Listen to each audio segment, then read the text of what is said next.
Hi guys, welcome back to the channel. If you are new here, my name is Yvonne and you have landed on Ginger Chick Rehab, where I love to take secondhand, pre-loved, thrifted items and share the process with you of how I give these items new life and get them to be loved. So in today's video, I'm taking some thrifted finds and I'm sharing the process with you all of how I'm making them over and giving them a new look.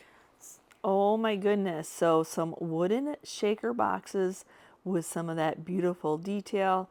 Though they're a little bit outdated with their hand painted job, but there is a stack of 3. So $6.29 at Goodwill. Yes, please get in my cart. Though the insides are painted also, so that is something we're going to have to deal with. But oh my goodness, wooden, that beautiful shaker detail at the front, we can deal with that. So I'm just going to get these stickers off and I'm going to share with you what I'm going to do with these.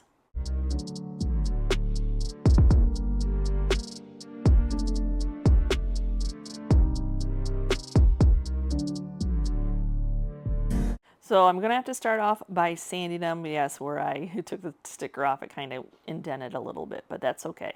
So I need to scuff sand the outside of the boxes as much as I can with the round. And the orbital sander does work, and you can use, you can do it by hand. But I really need to get this raised paint off. It may not look raised, but once you run your fingers across it, you can tell that it is something that had been added on, and it definitely is raised. So I'm just going to do the field test. I'm not going to try to get it all off by any means, but just make sure that it's nice and flat. And then after getting them all sanded, I'll go ahead and use some Dawn dish soap and some hot water and get them cleaned up. Yes, I'm going to have to be painting the inside. I'd be cleaning the inside anyway, but yes. I scuff sanded as much as I possibly can. I'm pretty sure the color is from the manufacturer. I just need to update the color and give it a little bit more of that folk art vibe that I absolutely love. I would say that these definitely have an industrial paint job going on there. Plus I want to cover up and not be able to see any bleed through from the acrylic paint that's on there. So I'm going to prime these with a couple coats of shellac inside and out. Not that I'm necessarily looking for a chippy, crackled look.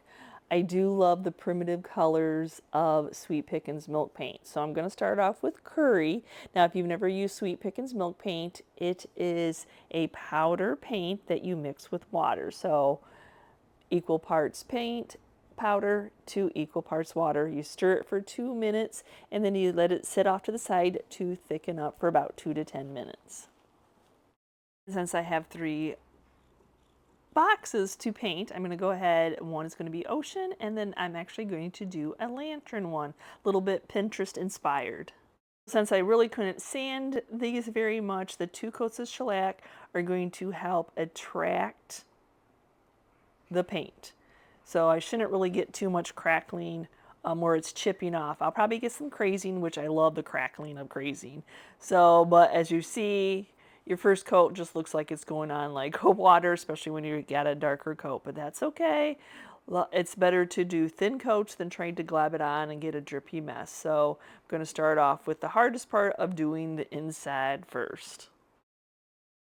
I'm going to do that top rim part because I know when I flip it over, I don't want to have to try to get any of the paint to pool in that area.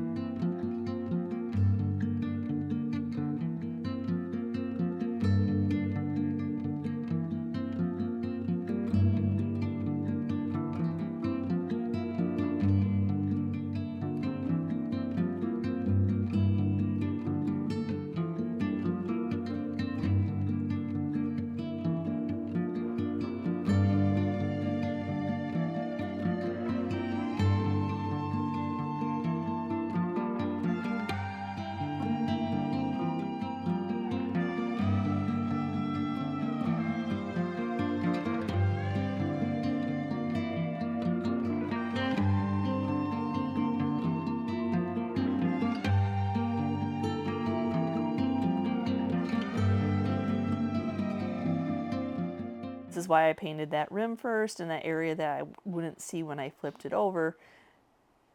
So I'm trying to get those detailed edges without pulling up too much paint. But that way I can sit the box down and proceed on finishing painting it without having to try to paint that rim and letting paint pool up where it will kind of glob and make a gloppy mess. Oh my gosh, if everything could cover up like black paint, right?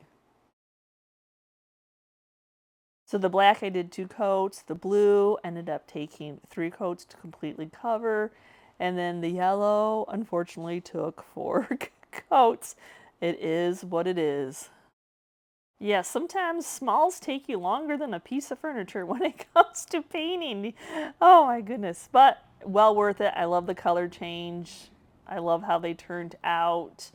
Oh, they definitely have that folk art, old Americana kind of vibe. So I'm going to be using Jolie's black wax to seal the paint in to give them that age that I'm looking for since I'm not distressing them. I know black's a little scary, especially on chalk paint that will just absorb it right in. So I have my eraser, we call it, of a clear natural wax. So yep, just painting or brushing that wax right on there. I know it looks a little bit scary. So then I just have the shop cloth, which is just like a paper towel top shop cloth. And then I'm just going to rub that in and then rub off the excess.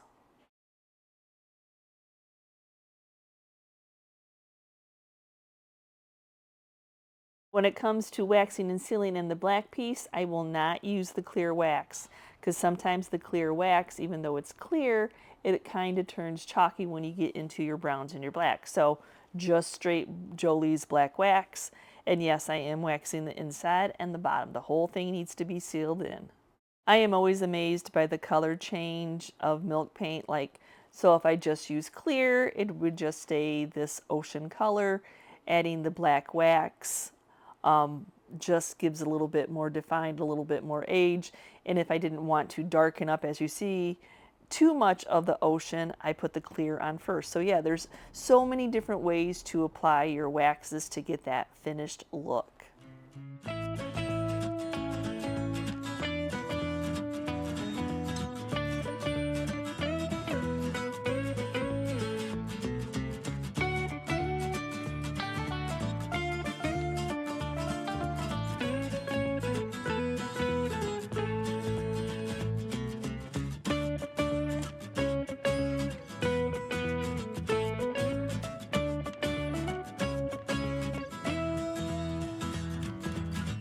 When you look at a piece, do you think, oh, I have the perfect thing to fit inside this frame?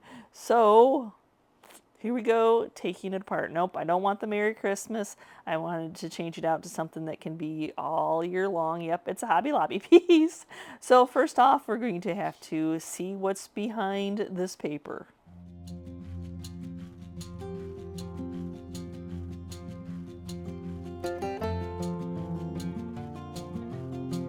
Okay, I can work with this. I'm glad that it's just like a hardboard that's just stapled in, so I know I can get that taken off. Now I need to work with the double stick tape here and get a lot more of this paper off. I should be able to use this hanging hardware, so we'll just remove it, get it set off to the side, and then I'll go get my staple removing tool and start getting the staples taken out to see what's underneath this hardboard. Okay, so got them all removed. It's just a piece of hardboard. The glass is in there. I'm not going to disturb the glass. I think I can work around the glass. So now the question is, can I remove the Merry Christmas off this board that I don't want? Okay, so that would be a no-go. Yep, it is on there. All I would be doing is trying to destroy the board. So I just need to take a piece of cardboard. I've got some boxes laying around, and I'm just going to cut the cardboard to match the size that was already on there. I'm not going to try to paint the cardboard. We're just going to use some decoupage paper that I got off Zazzle as the background. Look at this beautiful paper. It's got a lot of details going on. It's got a lot of colors I can play with, and I think it'll attach to the cardboard just fine. Adhere the decoupage paper to the cardboard. I'm just going to be using some of Fusion's transfer gel. I like the transfer gel over Mod Podge because it does not change the color. It does not bleed out the color of the paper by any means. It has great adhesion.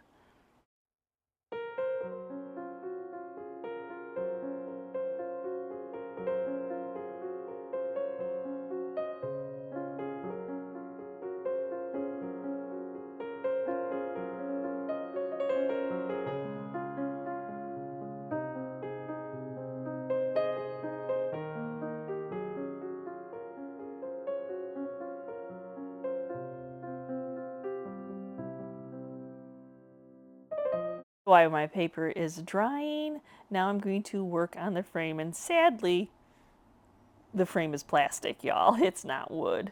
But we can paint it. Yes, you can paint plastic. So I'm going to start off with scuff sanding. Yes, you can scuff sand plastic. So I just have some 150 sandpaper. And as you see, I am taking the details off, and you can see how I'm taking the shiny off. So yeah, I am scuff sanding it now, trying to get into the, like, all the little edges and on this, like the sides and everything. I need to make sure I do that so when I paint it, that my paint adheres properly. And I'll just get it cleaned off with some Dawn dish soap and some hot water. Now, just like before, I'm going to use shellac as a primer. I like shellac as a primer to help attract the paint because it dries in 5 to 15 minutes. It's an aerosol, it's easy to apply. I don't have a lot of wait time.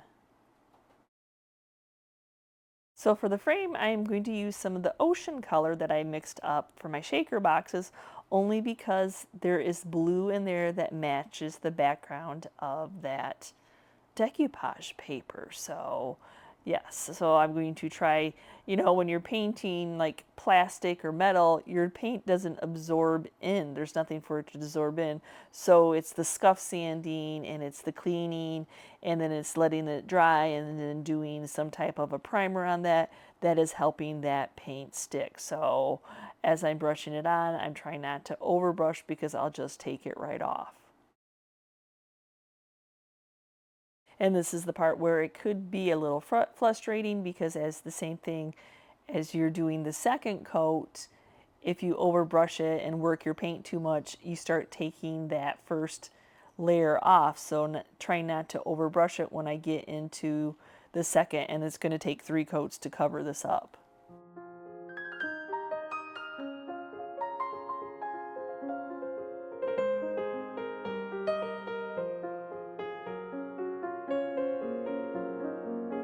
So now that my paper's dry, I'm going to go ahead and just take a ruler and an X-Acto knife and try to cut off the excess, which kind of still was kind of ripping it. So I ended up going into scissors and then just taking some sandpaper and cleaning up the edges so that it wasn't all frayed up. Yeah, sometimes you just never know, and maybe I need a new blade on my X-Acto, my Cricut X-Acto knife.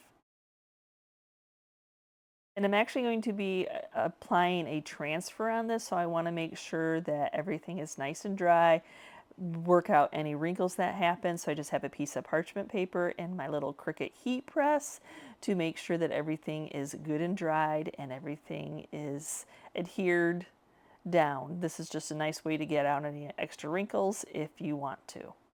Then here's the reason that I bought this frame, because if I can get these birds on anything, they do not last in my retail booth.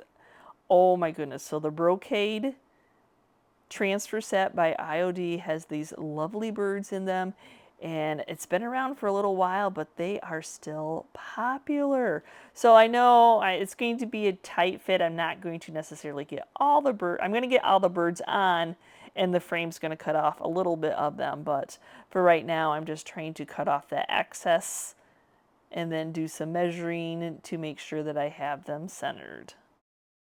Because when it comes to a transfer, once you release that backing and you start putting the transfer on, you're committed. You're going to have to put it down. So I'm just trying to make sure that everything is centered, that I'm not completely cutting off most of the birds. There's a little bit of hangover for the birds on both sides. But yep, now I just have to be committed. So I wish I could say I was a person that just eyeballs it, but sometimes my eyeballs deceive me and I get myself in trouble. So yep, just doing a little bit of more measuring, making sure that that is in the center because that seemed to work out.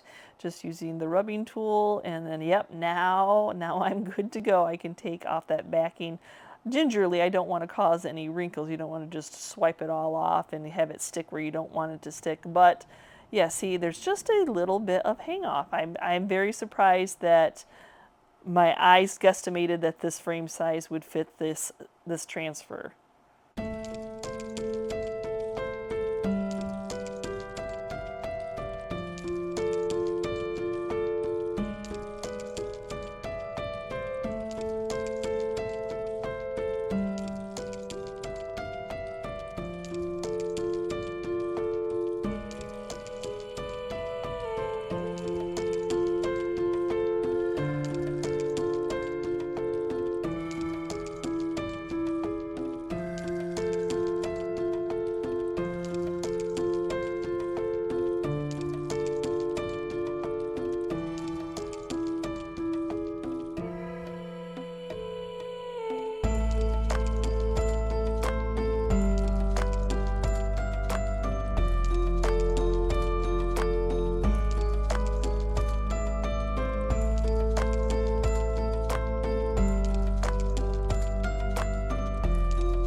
Oh my gosh, I love the fun background with the birds.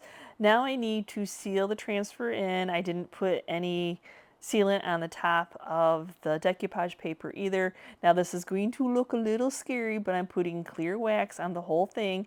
It's going to darken up that paper, but remember that it's going to wet the paper, so don't get stressed because it will come back to life after it dries. But oh my gosh, I just absolutely once they came out with this birds on a branch, it just always has my heart, and I'm happy that it still sells really well because getting to come up with different ideas of how to use it and where to use it is just fun. The reason that I wanted to use chalk paint on this frame is because I wanted it to have age. I wasn't going to be able to distress it because there's nothing wonderful about the frame underneath, but the crackling and crazing with the prep that I did and the shellac that I used, you can see that it didn't chip. So now I'm adding some of the Fusion's aging wax. That will darken up the ocean. It will go ahead and get into those cracks and really show some age on this frame. So that's fun because you saw me use the black earlier on the ocean and what color that turns. Now you get to see me using the aging wax on the ocean color, and you can see what this color turns into.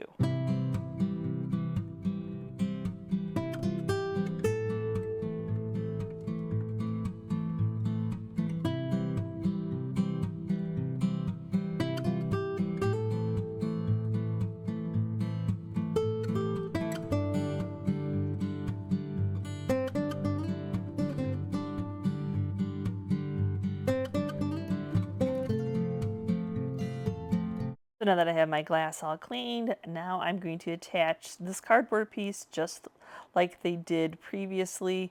I can adjust it to make sure that my branch is evened out, and then I'll just use a staple gun to attach it.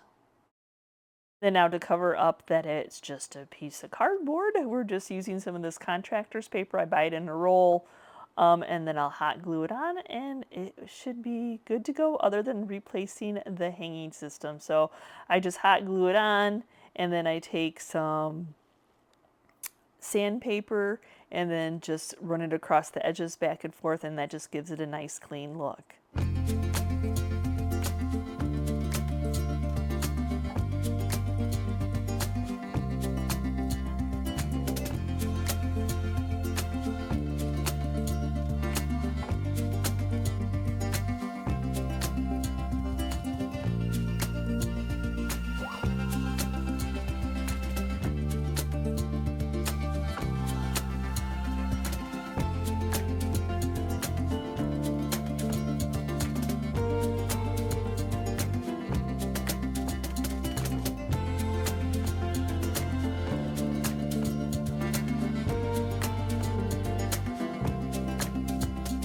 I have this bag that I thrifted finials or legs, whichever way you want to look at it. Two seem to be like the same type of wood. One's a little bit harder of a wood, but it doesn't really matter because we're going to paint them anyway. I thought they would make a cute base for these thrifted primitive flags. So 3 finials and then 3 flags.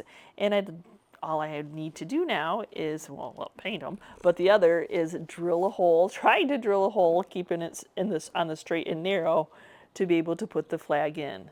So I'm going to take my drill bit set, I'm going to match it up with what the size of the wooden dowel is, and see how we go from there. So yes, I'm just going to eyeball, try to keep my drill bit straight, not to go tip off to the side, and then just guesstimate how far down I need to go.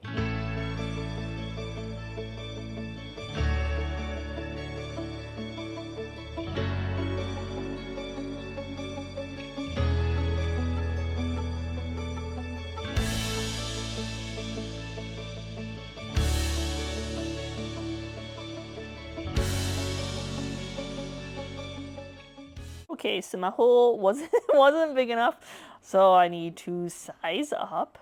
Okay, so I'm just going to go ahead and, even though, yeah, it's not any big deal to re-drill it. You can't make it smaller, you can make it bigger. So, second time's a charm, maybe?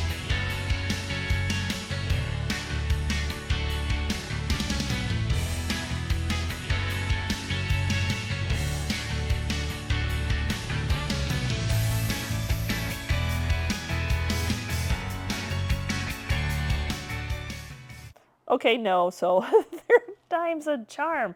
Oh my gosh, so I guess go way bigger than you think you need to be. Well, I didn't want to go so big that I was like going to break the tip of that right off, but I need my dowel to fit. So 3 times was a charm. I just guesstimated wrong on what size drill bit I needed.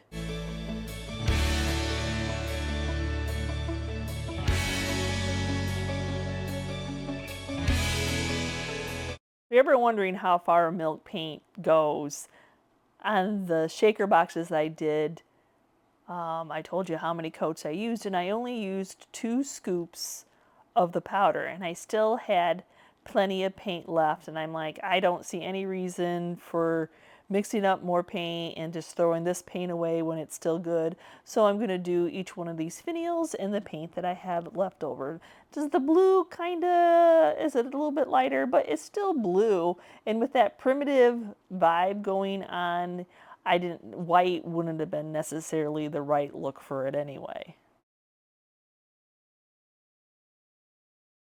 So 2 coats later, making sure that I painted the bottom also, and now I'm just going to seal it in with some of the aging wax, because I think the aging wax with the brown tone will go with the primitive vibe that the flag has going on.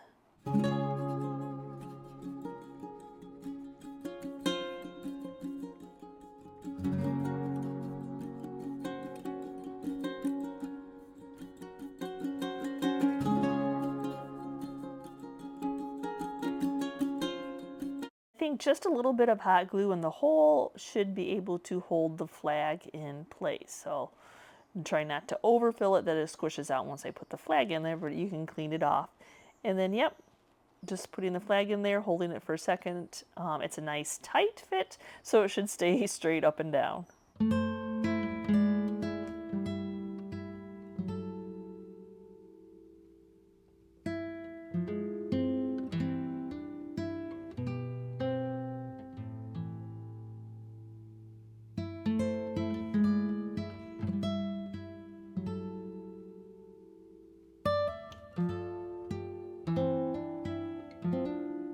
So thank you so much for watching today's video. I know it was just 3 quick items, but they all took time. You know, painting the inside of shaker boxes and the outside of shaker boxes, waiting for it all to dry, especially when you have yellow.